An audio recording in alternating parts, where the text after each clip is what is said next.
Hi friends, welcome to Swarik's kitchen. అందరూ ఎలా ఉన్నారండి? బాగున్నారా? నేనైతే చాలా బాగున్నాను. ఈ రోజు వీడియో వచ్చేసి సున్నుండలు అయితే చేస్తానండి. ఈ సున్నుండలు ఎలా చేస్తానో ఈ వీడియోలో ఉంటుంది. చివరి వరకు స్కిప్ చేయకుండా చూడండి. ముందుగా అయితే స్టవ్ ఆన్ చేసేసి బాండీ అయితే పెట్టేసుకోవాలండి. ఒక గ్లాస్ మినపప్పు అయితే వేసేస్తున్నాను. ఈ ప్రాసెస్ అంతా మీడియం ఫ్లేమ్లోనే జరగాలండి. మీడియం ఫ్లేమ్లోనే ఇట్లా వేపుకుంటూ ఉంటే మనకి క్రిస్పీగా వస్తాయి మినపగుళ్ళు అనేవి. హై ఫ్లేమ్లో కాకుండా మీడియం ఫ్లేమ్లోనే ఇలా గోల్డెన్ కలర్లో వచ్చే విధంగా మనం వేపుకుంటూ ఉండాలండి. అప్పుడే మనకి సున్నుండలు అనేవి మంచిగా వస్తాయి.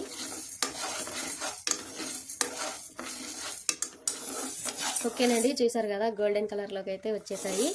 ఇవైతే ఒక పక్కకైతే తీసేసుకుందాము అండి. మినపగుండ్లు అయితే మంచిగా వేగిపోయాక తీసేసుకున్నాం కదా.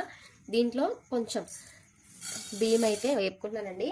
బియ్యం ఎందుకు వేస్తున్నానంటే మనకి మినపగుళ్ళు అనేవి నోటికి అంటుకుపోతాయి కదండి. అంటుకుపోకుండా ఈ బియ్యం వేస్తే మనకి నోటికి అంటుకోకుండా ఉంటాయి. అందుకనేసి కొంచెం బియ్యం అయితే యాడ్ చేశాను.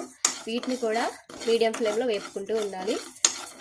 మినపగుళ్ళు ఏ కలర్లోకి అయితే వచ్చాయో ఆ విధంగా వేపుకుంటూ ఉండాలి. ఓకేనండి, చూసారు కదా బియ్యం అయితే మంచిగా వేగిపోయాయి. ఇప్పుడైతే స్టవ్ బంద్ చేసేసుకున్నాము.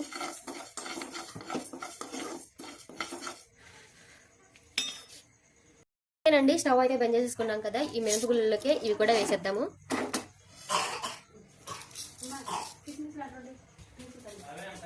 ఓకేనండి, ఇవన్నిటిని మంచిగా మొత్తం పూర్తిగా ఆరిపోవాలండి. ఆరిపోయిన తర్వాతే ఇవి మనం మిక్సీ పట్టుకోవాలి. అంతవరకు ఇవి పక్క నుంచి చేసుకుందాం. ఓకేనండి, మొత్తం అయితే వేపుకున్నాం కదా. అవైతే చల్లారిపోతున్నాయి.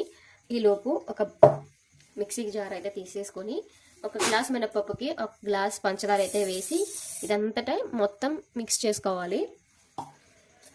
పౌడర్ లాగా మిక్సీ పట్టేసుకోవాలి. ఓకేనండి, మంచిగా మిక్సీ అయితే పట్టేసేసాను. మంచిగా పౌడర్ అయితే అయింది. దీన్నంతా ఒక గిన్నెలోకి అయితే వేసేసుకుంటున్నాను.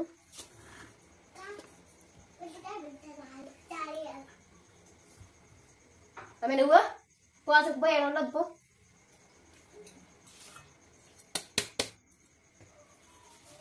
ఓకేనండి, మంచిగా పౌడర్ అయితే చేసేసుకున్నాం కదా. దీన్ని పక్కన పెట్టేసుకొని ఇదే జార్లో మనం మంచిగా ఫ్రై చేసుకొని పెట్టుకున్న మినపప్పు అలానే బియ్యం కూడా వేసేసుకొని మిక్సీ అయితే పెట్టేసుకున్నాము. ఇదంతా చల్లారిపోయాయి. దీన్ని కూడా మిక్సీ పట్టేసేసుకుందాము. ఈ మినపగుళ్ళు కూడా మంచిగా మిక్సీ అయితే పట్టేసేసాను. మొత్తం మంచిగా పౌడర్ లాగా అయితే చేయలేదండి. ఇది వచ్చేసి బరకగా పట్టేశానండి. పంటికి కరకరలా అంటూ తగిలితే బాగుంటుంది అనేసి అయితే నేను కొంచెం బరగ్గానే పట్టుకున్నాను. ఇవన్నీ పట్టేసుకున్నాం కదండి. నెక్స్ట్ ప్రాసెస్లోకి అయితే వెళ్ళిపోదాం. ఓకేనండి, ఇదంతా పౌడర్ పట్టేసుకున్నాం కదా. ఈ షుగర్ పౌడర్లో ఈ మినపగుళ్ళు కూడా మంచిగా గ్రైండ్ చేసేసుకున్నాం కదా. ఇది కూడా మిక్స్ చేసేద్దాము. ఇదంతటిని మంచిగా మిక్స్ చేసుకుందాము.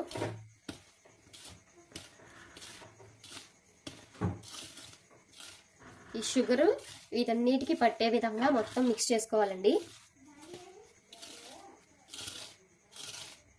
ఇదంతా మొత్తం చల్లారిపోయింది. ఇప్పుడు మనం కాచి చల్లార్చి పెట్టుకున్న ఈ నెయ్యిని యాడ్ చేసుకుంటూ మనం మిక్స్ చేసుకోవాలండి. ఇలా మిక్స్ చేసుకుంటూ ఒక్కసారిగా అయితే వేయకూడదు. ఎందుకంటే ఒక్కసారిగా వేస్తే ఆయిల్ ఎక్కువ అవుతుంది కదా. అందుకని అడ్జస్ట్ చేసుకుంటూ కలుపుకుంటూ ఉండాలండి. మొత్తం ఒక్కసారి వేస్తే మనకి సున్నుండలు అనేవి మంచిగా రావు. కొంచెం కొంచెం కలుపుకుంటూ మనకు ముద్దకి వస్తుంది అనే విధంగా మనము నెయ్యి యాడ్ చేసుకుంటూ ఉండాలి.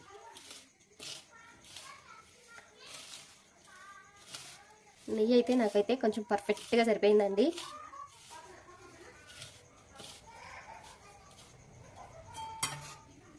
ఓకేనండి, నెయ్యి అయితే పర్ఫెక్ట్గా సరిపోయింది. ఇదంతా మంచిగా ఉండలు చేసుకుంటూ మనకి సున్నుండలు అయితే రెడీ అయిపోతాయి. మొత్తం మిక్స్ చేసుకున్నాం కదండి. వీటిని అయితే ఉండలు చేసేసుకుందాము.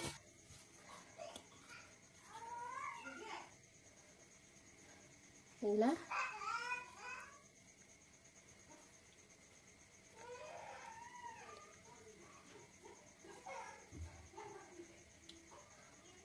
ఇదిగోండి, చూసారా ఉండ ఎలా వచ్చిందో. ఇదే విధంగా అన్నీ ప్రిపేర్ చేసుకుంటే మనకు సున్నుండలు అయితే ప్రిపేర్ అయిపోతాయండి. ఓకేనండి, ఇట్లాగా ఉండలు అయితే చుట్టుకోవాలి. ఒక్కొక్కటిగా ఇట్లా పక్కన అయితే పెట్టేసుకోవడమే. ఇలానే అన్నీ ఒక్కొక్కటిగా అయితే ఉండలు అయితే చుట్టేసుకుంటే మనకి సున్నుండలు అనేవి ప్రిపేర్ అయిపోతాయి. ఇలానే ఒక్కొక్కటి అయితే మనం ఉండలు చేసుకుంటే మనకి సున్నుండలు అయితే రెడీ అయిపోతాయి. సున్నుండలు అయితే రెడీ అయిపోయి చూసారు కదా ఎలా ఉన్నాయో. చూడండి, చూడటానికే కాదు తినడానికి కూడా చాలా బాగుంటాయి. ఒకసారి ఈ విధంగా మీరు కూడా ట్రై చేయండి. ఈ వీడియో మీకు నచ్చినట్లయితే స్వరూస్ కిచెన్ని లైక్ చేయండి, షేర్ చేయండి, అలానే సపోర్ట్ చేయండి, సబ్స్క్రైబ్ చేసుకోండి. Bye bye.